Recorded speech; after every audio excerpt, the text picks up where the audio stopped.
We are live. 257 for 9 that Sri Lanka have posted on the backs of some wonderful. What is it? Posted. And hosted. Posted. Oh, hosting is what they're doing now. Yeah. So they hosted and posted. They hosted and posted with Sadira Samaravikrama hitting his highest ever ODI score of 93. Could have hit his 100, but he missed that last ball. Second last ball, he tried to slog it to deep between, but he missed. Kusal Mendes with 50, and at the very top, Patum Nisanka gave him a good start with 40. Bangladesh's bowlers, they ended pretty well, and if you look at Mendes, 92 for him in the previous match, I think, against Afghanistan. Followed up with the 50. 50, yep.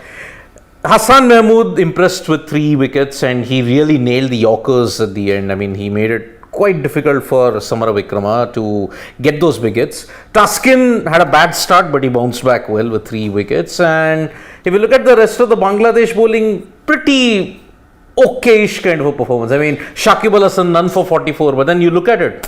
If you play out your best bowlers and you don't give them wickets, you can get to quite a competitive total. In fact, if you look at it, they even played out someone like a Naseem Ahmed. Yep. You know, even him, he went for 31 runs. That's not a lot. And he's not one of their experienced bowlers, by the way. Yeah. Yep. This is a 2-paced wicket. It is. What you're seeing is the spinners, if they take the pace of the ball, I mean, they're not bowling flatter. If you bowl it accurately, it's very difficult to get it off the Very square. stumped. I remember watching, Naseem. I couldn't unfortunately watch the entire match, but whatever little I could see of Naseem in particular, much like Shakib, very stump to stump. Yep. And I think that's going to be the key on a wicket like this as well. Bowl stump to stump, try to take the pace off the ball, and 257, when you do all of that and you put into perspective this whole pitch, is a very competitive total here. See, Sri Lanka have got 3 spinners. You've got Tikshana with his mystery spin. You've got Velalage who has left arm spin. And then you have Dhananjay De Silva off break. Off break. So all the gambits except for leg spin, it's covered for Sri Lanka. So they will want to ensure that they can get a 20 overs in at least, because there were some threatening clouds at the horizon. And this is the period, normally at around 8ish, where the rain, traditionally it falls in Sri Lanka at this time. Yeah, and considering the fact that Bangladesh have a pretty unstable batting lineup, Sri Lanka could very well have the edge here. Sri Lanka could very well have the edge, but then remember, Bangladesh's batting just All based on like 3. 3 batters. Okay, we may say 2.5. Mehdi, as Shane pointed out, can be extreme, can prosper, can also fail spectacularly. You're looking at Mushrikar, you're looking at Shakib, so that's very proper. Little is back. I know, but his form has also been pretty patchy in the last couple of months. I mean, he was doing well at home. Yeah. But then don't forget, he's also recovering from a viral. So Yep. And he suffered from it for like 1 or 2 weeks. So he would take some time to probably get back to full. But again, he's probably one of the more experienced batters. So I would definitely look to him to get a big score. And by the way, 257, not going to be an easy Exactly. chase. Not on this wicket. It is this typical 90s kind of cricket wherein 250 plus, it could be challenging. Yeah. It's that kind of a cricket that you're going to see. And even for India, Pakistan, you're going to see the same kind of a situation. No, maybe a different strip. Different strip, but how much will one strip or this thing? It's not like you'll be having Perth as well as Pallekele on the same side. Can happen. It happened in Johannesburg. Remember, in one strip they had the 434 kind of a thing. In the other strip, all out for 100. Same year, not same year, it was in a different season. Same kind of a strip, same venue, but different results. So that is the problem when it comes to the Premadasa. And one hopes, I think there is a bit of confusion that I would like to clear. Okay, supposing, Confusion? for you guys, just a question. For us? Yes. Supposing tomorrow the first innings goes off without any problems, okay? Okay. 20 overs are bowled in the second innings and rain ensures no further place possible. But 20 overs are up, so a match is constituted. Will they play on the reserve day? Yes. No? That's the confusion. No. Come again. One team is batted first. First innings done without any problem. 20 overs are complete, which means match is constituted according to DLS. Will it go into the Reserve day. Is this question? Don't think so. If it's reduced to a 20-over match. No. It's not reduced. Not reduced. That's the then thing. it goes to reserve day. If it's not reduced, see, if you're telling the team by DLS this is reduced to 20 overs, but I think since there is a reserve day, They don't won't think even there'll be a reduce. reduction. Yeah, they won't even reduce. That's a bit of a grey area, isn't it? Which he will Has have it to been explore. clarified? Nothing's been clarified because that's what I was wondering. Supposing 50 overs, no problem, it's done. 20 overs are done, and then the rain comes, no play possible, but there's a reserve day. Will you resume? No. Or will it be considered a match and I that's think a it game will be over? considered a match. No. Going by common logic, I think even What are if the past instances of I'm this just trying to happening? recall the India-New Zealand No, you match didn't get at to 20 Old overs. Trafford. Yeah, so No. did you cross the 20 No. over mark there? No. Your first innings itself didn't end, na? No, but again, going by common logic, even if there is like a 3-hour rain after the mid innings and there is 3 hours of rain. 2 hours of rain, and you know that a match cannot be played here, they won't call it off because tomorrow you have a reserve day. It's not going to call it off, but again, in 20 overs, you. They won't even reduce it. That's what I'm saying. Reduce doesn't matter. If it rains down to the point where you can't start, then once the I 20 over think mark is cricketing reached, logic would say since you've had 20 overs, Then you call it there. Then you call it there Exactly. because those are the rules of the game. Do you not do the same? Let's say for T20, it's 5 overs and you have a result. I can understand. See, suppose if first innings, then you have plenty of rain. Yeah. It doesn't start. Yeah. Then 11th, it will begin the Reserve day, second of innings. course. And Yeah, you continue from where You left continue off. from where you left off. But here I'm saying first innings 50 overs, And you've batted 20 overs. you're batted Then 20 what overs in the second innings, and then it pours, and then you cannot get I any think it further will play. be called.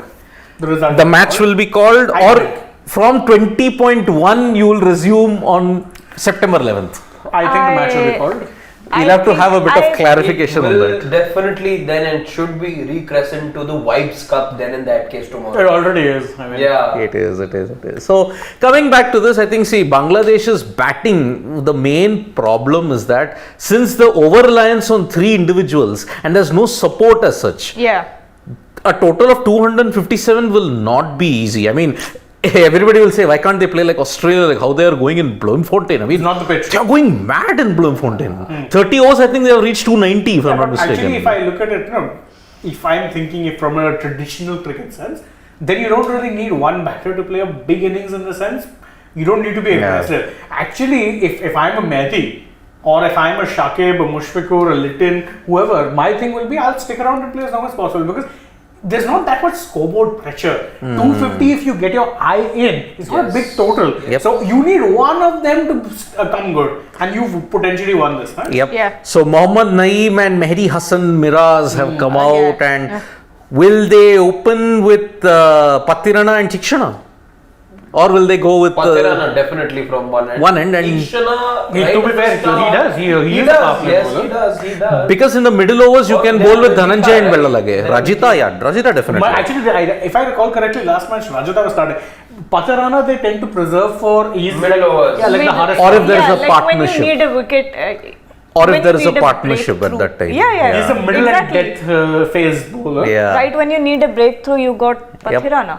But the wicket is slowing down, and I think it won't be easy since, as Vikrant sir pointed out in the dugout, that there is no dew. That is why coming onto the bat, it won't be that easy. So that's why it will stop on the wicket. It will be sluggish, and that's why you got 3 spinners Three today. spinners in the Sri Lankan lineup, and, by the way, Dhananjay. and one Dasan Shanaka who can himself kind Kasun of take. Rajit is starting. Rajita is starting. Oh, Yeah. I told Rajata. you, of course, had to be. So it'll be Rajita and Patirana. Yeah. I Or maybe think Tikshana. And Tikshana perhaps around the 8th over. 7th, mark. 8th over. Yeah. Yeah. That maybe. because they don't have any other pacers, right? Yep, they don't have. They have only. I mean, all of them are injured. I mean, Chamira is Right, injured. yeah. Madhushan is injured, and also.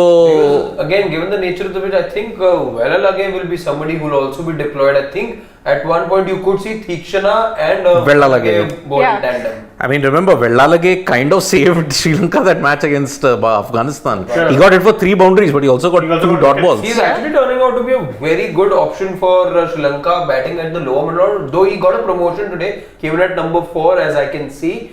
But he's provided some crucial runs and he's a very handy bowler as well. I mean, I have always been impressed with Dunit Vellalage. I mean, for people who don't know who is Dunit Vellalage, he was the captain of the Sri Lanka team in the Under-19 World Cup 2022 edition.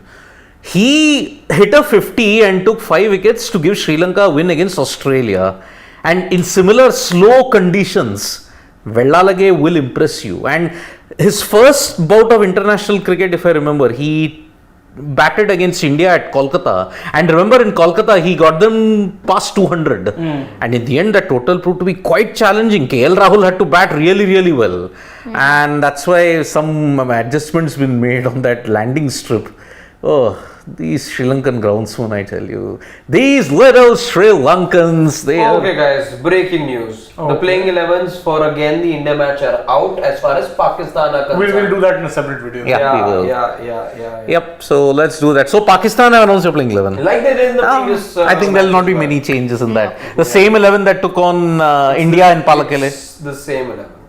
or the one that is Fahim there. Fahim is there. Oh, so they wanted 4 pacers then. That's very interesting. I thought There Nawaz is- would come there back. is- Okay, so we will do that video separately now. Don't So give all the spoilers. Yep. So join us for the video which will be up shortly. It is Pakistan who announced they're playing 11. Sri Lanka, Bangladesh. I think Sri Lanka hold the edge for me. So from me, Yeah, Gargi, same. Harshit and Shane here, it's bye-bye. We'll be back within 2 minutes.